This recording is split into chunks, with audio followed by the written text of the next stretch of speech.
The samurai, you know the image, the perfect warrior, loyal to the local lord, wielding a sword that's practically a work of art. For centuries they were the masters of Japan, but have you ever wondered where they came from? Their age wasn't born in some quiet ceremony or handed down by a divine emperor. No, it was forged in the fires of a brutal civil war that lasted 30 years. A conflict that turned brother against brother and warrior against warrior, all for the ultimate prize, control of Japan. This is the story of how a nation's slow decay gave rise to one of history's most iconic fighters, and how that devastating war created the Japan we associate with the samurai. During the Heian period, the emperor ruled Japan with the support of noble families called daimyo, who were given control over large provinces. But while the emperor sat on the throne, his actual power was slipping away. Out in the provinces, the daimyo were the one implementing laws and collecting taxes on the emperor's behalf. Due to Japan's geography, it was difficult for the emperor to keep track of the daimyo. As they grew crops and collected taxes, their wealth and independence soared. They raised their own private armies of guards known as bushi, who were paid in exchange for protection and loyalty. Over time, the loyalty of these warriors, the first samurai, belonged not to the distant emperor, but to their local daimyo. The whole thing finally blew up in 1156. Rival clans began fighting for control of the emperor, and the powerful daimyo threw their support behind different factions. This conflict plunged Japan into 3 decades of continuous civil war. The old order of a single central authority fractured completely. It was no longer about who had the emperor's favor, but who had the strongest army. The daimyo and their loyal samurai warriors battled across the country, each vying for a supremacy in war that would reshape the nation from the ground up.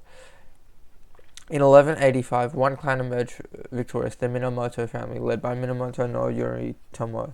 Yoritomo established a new military government in Japan, which was formally recognized by the imperial court. He was granted the right to appoint his own men to administer the provinces, effectively putting him in complete control of the government.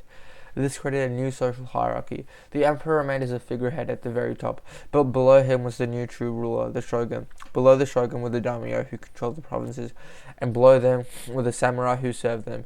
Commoners, craftspeople, merchants, and outcasts formed the base of this new feudal system, which was built on the military power and personal loyalty. After 30 years of long and bloody years of war, the Great Civil War came to an end in 1185.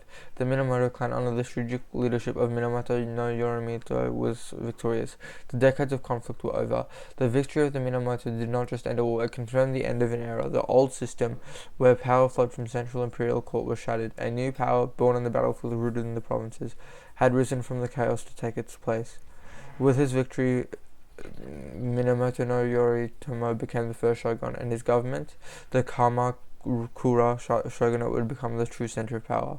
For centuries, Japan would have a dual government: a revered but powerless emperor, and a shogun who commanded the nation's samurai.